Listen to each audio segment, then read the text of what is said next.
कि अपने इमोशंस को कैसे मैनेज करना है। जब जीवन में ऐसा लगे कि सब खत्म हो गया है, जब जीवन में लगे कि बहुत टॉक्सिक किस्म की लाइफ हो गई है, उससे बाहर कैसे निकलें, शायद ये सबसे महत्वपूर्ण लेसन होता है जो हम सबको सीखना चाहिए। मैंने कहीं से सीखा नहीं है, ना मैंने ऐसी किताबें पढ़ी हैं। हालांकि मैंने 2 किताबें मंगवाई हैं पिछले हफ्ते, पढ़ी नहीं है अभी तक, तो मैं किताबों के बेस पे नहीं जानता कैसे सीखते हैं, लेकिन ज़िंदगी से तुम सीख सकते हैं। इन कहानियों का सबका एक ही सार है, वजह अलग अलग है। एक व्यक्ति ने इसलिए अपना जीवन समाप्त किया कि वो रिश्ता उसके हाथ से छूट रहा था। एक ने इसलिए जीवन समाप्त किया कि ये रिश्ता बन गया था, पर समाज के दबाव, घर के दबाव मैनेज नहीं कर पाए। एक ने जिंदगी भर शादी नहीं की सिर्फ इसलिए कि वो पुरानी यादों को भूल नहीं पाया। अरे एक बार गलती हो गई तो हो गई, आगे तो संभावना जीवन में है भाई, क्यों इतना हावी रखना उसी दिमाग के ऊपर। कुछ लोग देश की सबसे अच्छी नौकरी में होकर हर पैमाने पर सफलता की हर कसौटी पे खरा उतरने के बाद जीवन नहीं बचा पाए, क्योंकि दूसरों की नज़र में आप बहुत सफल हो जाए, अपनी नज़र में शून्य हो, तो फिर जीवन कैसे बने, जीवन कैसे बचे। इन सारी कहानियों का मूल भाव एक ही है। अगर आप खुद को हैंडल नहीं कर सकते तो दुनिया को क्या हैंडल करेंगे। दुनिया को हैंडल करने से पहले खुद को हैंडल करना सीखना पड़ता है, और उसका सबसे आसान जो रामबाण उपाय है उसको बोलते हैं द आर्ट ऑफ लेटिंग गो। जाने दो।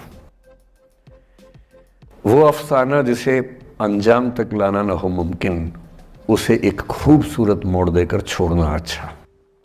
साहिर ने लिखा। प्रेम की दुनिया के बारे में साहिर से अच्छा कौन लिखेगा। तारुफ समझते, तारुफ ना परिचय, इंट्रोडक्शन। कहते तारुफ रोग बन जाए तो उसको भूलना बेहतर। अरे परिचय हुआ किसी से, आपकी भाषा में इंट्रो हुआ, यही बोलते हो ना आप लोग, इंट्रो हो गया। इंट्रो हुआ, दोस्ती हुई, बाद में लगा रहे यार ये तो उल्ट पटांग आदमी है या उल्ट पटांग लड़की है, छोड़ो फिर, ऐसा क्या लोड लेना है। तारुफ रोग बन जाए तो उसको भूलना बेहतर, ताल्लुक बोझ बन जाए तो उसको तोड़ना अच्छा। वो अफसाना जिसे अंजाम तक लाना न हो मुमकिन, उसे एक खूबसूरत मोड़ देकर छोड़ना अच्छा। बस करना यह है कि खूबसूरत मोड़ देकर छोड़ना है, हाथ में तेजाब की बोतल लेके नहीं। और आज की पीढ़ी का ये समझना बहुत ज़रूरी है कि छोड़ना भी अच्छे तरीके से हो सकता है। तो मैं उस बात पर आऊँ उससे पहले थोड़ा संक्षेप में समझा दूँ। मुझसे कुछ बच्चों ने पूछा इस बीच में कि जितना आसानी से आप बोल रहे हैं, क्या सच में इतना आसान होता है। कैसे छोड़ें उन चीज़ों को जो मन पर हावी हैं, उन इमोशंस के टर्मोइल को, उन इमोशंस की इंटेंसिटी को कैसे मैनेज करें। क्या सच में इतना आसान होता है। आसान तो नहीं होता है। मेरी उम्र में आसान है, आपकी उम्र में आसान नहीं होता है। मेरी उम्र में क्यों आसान है, क्योंकि ये सारा खेल हार्मोन्स का है, ये सारा खेल केमिस्ट्री का है। हम सब दरअसल बहुत सारे केमिकल्स, जिनमें से कुछ का नाम हार्मोन्स हैं, उन केमिकल्स और हार्मोन्स के बहुत सारे इंटरेक्शंस के रिजल्ट हैं। इसलिए जब कोई बच्चा जैसे छोटे बच्चे हमेशा उछलते रहते हैं, पेरेंट्स थके रहते हैं, ये इन सभी केमिस्ट्री का परिणाम है, शौक का मामला नहीं है। आपकी उम्र जो होती है, किशोरावस्था और युवावस्था की शुरुआती उम्र, मैं मान के चल रहा हूँ कि आप सब लोग 17 से 22-23 के बीच के लोग हैं, बच्चे हैं। कुछ तो अभी शादी भी नहीं कर सकते होंगे, वो वाले होंगे ना।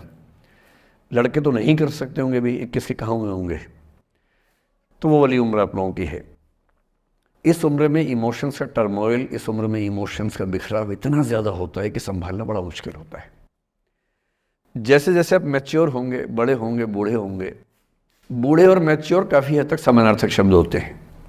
बूढ़ा आदमी आमतौर पर मैच्योर हो ही जाता है, और जो मैच्योर हो जाता है उसको लोग बुढ़ा ही बोलते हैं, चाहे वो दोस्त हो आपका। तो मैच्योर होने के बाद मैच्योरिटी के कई लक्षण हैं, 10-20 लक्षण। उनमें से एक ये है कि आपके इमोशंस में इंटेंसिटी उतनी नहीं रह जाती जितनी बचपन में होती है। मसलन कोई आपका दोस्त आपसे कुछ खराब कह दे, आप 3-4 घंटे बेचैन रहेंगे, बार बार मैसेज टाइप करेंगे, फिर डिलीट करेंगे, फिर टाइप डिलीट, वो भी टाइप डिलीट चल रहा है। एक दिन हो गया बात हुए, ना वो पढ़ पा रहे हैं ना आप पढ़ पा रहे हैं, बेचैनी चरम पे है। अब इतना ही मामला है, नाक का सवाल है कि पहले कौन झुकेगा।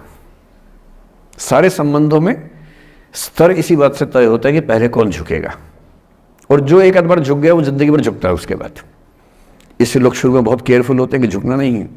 3-4 ज्ञानी पीछे बैठे ही होते हैं कि नहीं झुकना नहीं है, वो झुकेगा, वो झुकेगी, तू क्यों झुकेगा। इन ज्ञानियों से बचना बहुत जरूरी है, जिंदगी जहर बना देंगे आपकी। अब दोनों ईगो फाइट कर रहे हैं कि पंजा किसका गिरेगा, इस पर फाइट चल रही है। 2 दिन हो गए, 3 दिन हो गए, उसके बाद एक आध आदमी पिघल जाता है, उसको लगता है भाड़ में जाए यार, बात नहीं हो पा रही, तुम ईगो कर रहे हो। फिर वो फोन मिलाता है, ये भी फोन की इंतजार में 3 दिन से सो भी नहीं रहा बेचारा। हीरो बेशक बन ले पर बेचैन तो भाई। खटाक से फोन उठता है, अब दोनों कान में फोन लगा के रखिए, कोई नहीं बोल रहा, चुप। क्या बातचीत चल रही है सोचिए, एक भी शब्द नहीं, एकदम चुप। थोड़ी देर के बाद कंफर्म करने के लिए कि है भी या नहीं, एक बोलता है हेलो, वहां से आवाज आती है कोई एक मैं थोड़ा ऐसी जोकर टाइप की बात करता हूँ, मुझे मोटिवेशनल स्पीकर ना समझे आप लोग, मैं ऐसी हंसी मजाक ही करना आता है मुझे, वही मैं करता हूँ। लेकिन इससे आप ये ना सोचिए कि मुझे पढ़ाना नहीं आता, मैं पढ़ा भी लेता हूँ इसके लिए मुझे वो भी आता है, लेकिन अभी क्योंकि आप बच्चे छोटे हैं तो मैं आपके साथ वैसी बात ही कर रहा हूँ। अब ये सब चल रहा है। अब इसमें अगर कोई एक व्यक्ति झुक गया, बात आगे हो गई तो हो गई, वरना कई रिश्ते ऐसे भी होते हैं जो इसी बिंदु पे खत्म हो जाते हैं कि तेरा भाई नहीं झुकेगा, भाभी झुकेगी, और उधर जीजू झुकेंगे, दीदी नहीं झुकेगी, जीजू झुकेंगे, दीदी क्यों झुकेगी, और ना जीजू झुक रहे ना भाभी झुक रही और उस चक्कर में जो अभी बेचारा रिश्ता बना भी नहीं था, वही वो जमींदोज हो गया, वही वो खत्म हो गया। पर ठीक है, हो गया तो हो गया, भाड़ में जाए, ऐसा क्या है, डर किस बात का है इसमें। लेकिन मैं फिर भी आपसे कहूंगा, मेरी उम्र में क्या होता है, जैसे मुझे कोई फोन करे कि मैं आपसे बहुत नाराज हूं, तो मैं कहता हूं अच्छा ठीक है कल बात करेंगे। नहीं, मैं आपसे बहुत नाराज हूं, मेरा दिल टूट गया है, मैं कहता हूं देखो मुझे नींद आ रही है अभी, let me sleep, we will talk tomorrow, you just do one thing, write down all the points and we will discuss in the morning. When I come to office, you come to my cabin and we will discuss. Don't worry, I'll find out the solution for you. कह रहे हैं आप कैसी बात कर रहे हैं, मैं ना सो पा रहा हूँ ना मैं जाग पा रहा हूँ। तो मैंने कहा दैट इज योर प्रॉब्लम मैं तो सो भी रहा हूँ जाके, ये तो कोई दिक्कत नहीं हुई भाई। तो मैं तो ऐसा हो चुका हूँ कि दुनिया में कुछ भी हो जाए मुझे टाइम पे नींद आ जाती है, कुछ भी हो जाए। मतलब एक आध, अब जैसे मेरी माता जी की मृत्यु हुई तो मुझे नींद नहीं आई कुछ दिनों तक, ठीक बात है, नहीं आनी चाहिए उस समय, तब भी आ गई तो फिर इंसान और पत्थर में क्या अंतर बचा, सीधी सी बात है। But keeping aside those rare instances, कोई कुछ भी कर ले, हमें तो बढ़िया नींद आती है।